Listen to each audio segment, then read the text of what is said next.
Kaze kuri mwe mudukurikira hano kuri Keti Tips ndabasuhuje kandi mbifuriza ibihe byiza nk'ibisanzwe ni Katness.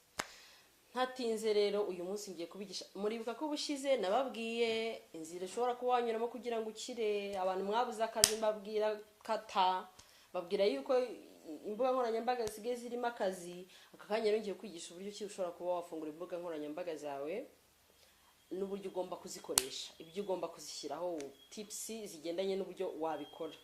Icyambere rero ni kuba ufite email. Niba udafite email yifungure cyangwa se ushaka umuntu biza yigufungurire yifunguze. Email ni ingenzi cyane kubera yuko kugira ngo ugire YouTube channel yawe kugira tips ya mbere ni ukuba ufite email. Niba utayifite yifungure cyangwa se ushaka umuntu uzi kubifungura ayigufungurize cyangwa se unyandikire muri comment ngiye nyigufungurire. Email ni cyo kintu cya mbere ugomba kuba ufite kugira ngo ube wagira YouTube channel yawe cyangwa se n'izindi mbuga nkoranyambaga zose. Ngira ngo nabagiye akamaro ko kugira imbuga nkoranyambaga mbabwira ko bisigaye birimo akazi ushobora kubyamamarizaho ushobora kuba wabonamo akandi kazi ko kwamamariza abandi bantu nayo n'andi mafaranga yinjira. Ikindi kandi muri rusange imbuga nkoranyambaga zirahemba turakora tugahembwa uko ukwezi gushize. Nta kazi ababyeyi bashobora kuba banga kuba baha uburenganzira abana babo ngo bagende nabo babe bakwiteza imbere muri ubwo buryo. Mukanguke. Hari ababyeyi babona turi kuri YouTube gutya bakumva turi imburamukoro cyangwa se byaraducanze cyangwa kumva ngo umwana wawe ngo yabonye ngo akazi ngo ahantu ngo kuri YouTube channel y'umuntu runaka ukumva arimo aratigiye. Oya, aka ni akazi kaguhemba kagutunga kagukiza kakubeshaho ariko bigira process arizo ngiye kugira gute kubabwira kugira ngo niba ukurikiye kino kiganiro ube wanayifungurira abana bawe cyangwa se wanajye wasanga ubu mu rugo ufite internet igashira uri kwirebera Katness gusa nta kindi kandi nawe ushobora kuba yakubyarira umusaruro. Bivuze ngo rero kugira ngo ugire imbuga nkoranyambaga usibye WhatsApp ariko yako nayo umenya WhatsApp hari email nayizamo sinibuka neza ako hano ngiye ndimo ndavuga kuri YouTube. So kugira ngo ugire channel ya YouTube cyangwa se TikTok cyangwa se nandi ma account ubukeneye email. Iyo niyo tips ya mbere. Niba utayifite akanya ifungure cyangwa se ugende bayigufungurire. Icyo gihe rero gufungura YouTube channel iyo ufite email nibyo bishoboka kugira ngo ubashe kugufungura YouTube channel. Niba utazi kuyifungura ushobora gushaka umuntu cyangwa se yandikiye muri comment mbigufashemo niba ushaka kuyigira niba utayifite. Bivuze ngo rero iyo umaze gufungura YouTube channel ikiba gikurikiyeho no gushaka content ugomba gushyiraho. Content ni ikiganiro cyangwa se ni ibiganiro ugomba kunyuza kuri channel yawe.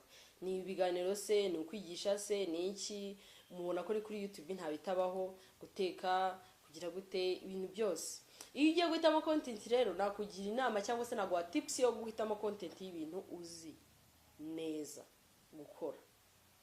Ese nzi guteka nabashese kuba nabyigisha neza wabona utabizi ugashaka shortcut yo kuba bikora niba ari cyo kintu ushaka kuba waginyuza kuri channel yawe. Ese nzi kuba najya imbere nkabwira abantu amatips nkabira Keta akora ukareba niba wabishobora. Shaka kwirefera ku bandi se nakwakira umutumirwa nkabasha kumubaza ibibazo ku buryo abantu bashobora kuba bakurikira ibiganiro nakoze niba boy. Ibyo byose ukabyibaza.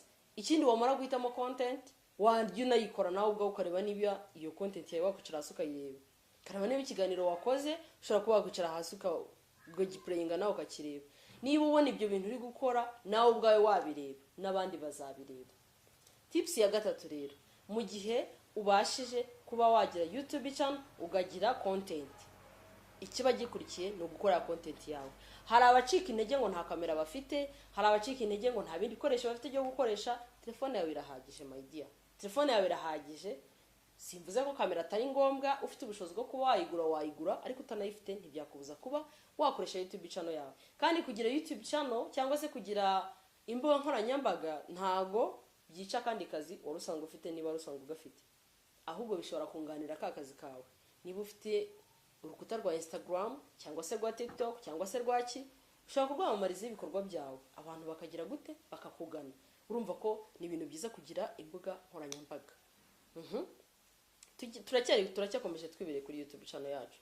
Wamaze kubona chaîne yawe ya YouTube umaze kuyibona uyibonera na content na ndetse ubasha no kuba wabasha gukora bya biganiro wateguye cyangwa tugeze ku kintu cya titiri. No kuvuga ngo mu gihe cyose ufite YouTube channel ukaba ufite content ukaba umaze kuyikora waba wayikoresheje telefone waba wayikoresheje kamera icyo waba wayikoresheje cyose whatever ugomba kugira titire y'ikiganiro cyawe cyangwa se ya product yawe ugiye gusohora. Ikiganiro nicyo kintu cya mbere gituma abantu bareba ibintu wakoze.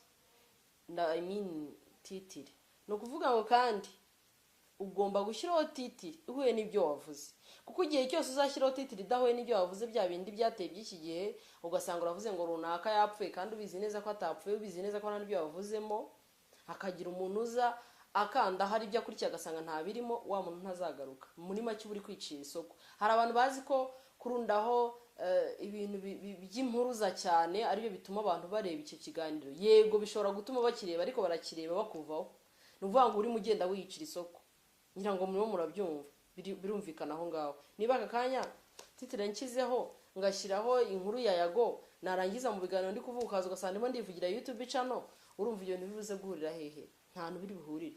Wa muntu rero uri buze yarakurikiye inkuru ya Yago akayibura kandi ariyo nari nanditseho, biraza gutuma atazongera kugira gute kunkurikira, kuko azasanga ndi umusikama mbeshye. Bivuze ngo rero mu gihe cyose ugiye gukora iyo YouTube channel yawe, ugomba kugira ukuri. Niba wanditse titire igendane n'ibiri muri video, muri kubyumva, iyo ni tips mbahaye. Niba wanditse title igendane n'ibiri muri video. Hama rero iyo titire kandi, iyo titire igomba kuba ari titire iri ku buryo nyine umuntu yayibona agashamadukira kuyireba, ariko itarimo ibibeshyo.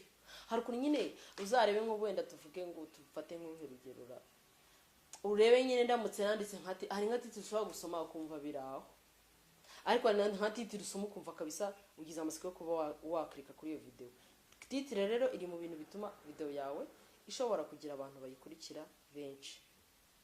Mu gihe cyose uri umuntu umaze kwifuza kuba wagira YouTube channel cyangwa se kuba nawe wakwinjira mu ruhando rw'abantu babyaza umusaruro imbuga nkoranyambaga, ukaba umaze kuba wagira kuri urwo rwego, ni izo tips nguhereje. Yego, kandi bizagufasha. Hama noneho tugeze ku kintu cya gatatu. Iyo umaze gukora titire yawe neza, uba ugomba gukora thumbnail yawe neza kugira ngo bisobanuke. Ni ya foto ushyira kuri ya video yawe, igomba kuba nyine mentioning ibiri muri video, ikindi kaba ari ya foto umuntu ashobora kuba yareba. Nawe nkuko navuze ngo mbere yo kubanza gusohora video, jibanze wicara asure ibintu wavuze cyangwa se wakoze, niba nawe wabireba. Niyo foto rero nawe ugomba kureba niba yagenda igakompeta n'izindi ziri kuri YouTube, ku buryo nibakora kuri niba umuntu nabona ya foto biri bitume abenterese yo kubaza kureba ikiganiro cyawe. Bivuze ngo thumbnail ni ingenzi. Hama rero ikindi kintu ugomba kumenya, hari ibintu ndi kuvuga ahangaha hari umuntu ushobora kuhita yumva ko nafungura YouTube channel itabona amafaranga, nafungura YouTube channel ubwo bukire bavuga ahita bubonaho, cyangwa se najya ku mbuga nkoranyambaga atazikoreshaga ko ubwo bukire biri bavuga ahita bubonaho. Ntago uko bimeze. Ugomba kwihiringa. Ntago uri gupfa kubona views 1000, so gupfa kubona abasabi 1000. Bifata igihe, kandi suvuga ngo bifata igihe kinini, ahubwo bifisaba kwihangana, kandi ikindi bigasaba consistency rero no gukora uhozaho. Nta kuvuga ngo usohoye video irebwe n'abantu batanu isucika intege, irebwe n'umuntu wese ucika intege. Komeza ukore, komeza ushyireho. You never know, uzakubona igitondo kizaba kimwe uzinduka usange video yawe yarebwe n'abantu miliyoni, buje abasabu miliyoni, uri kubiseleburira. Ni ibintu biza gake.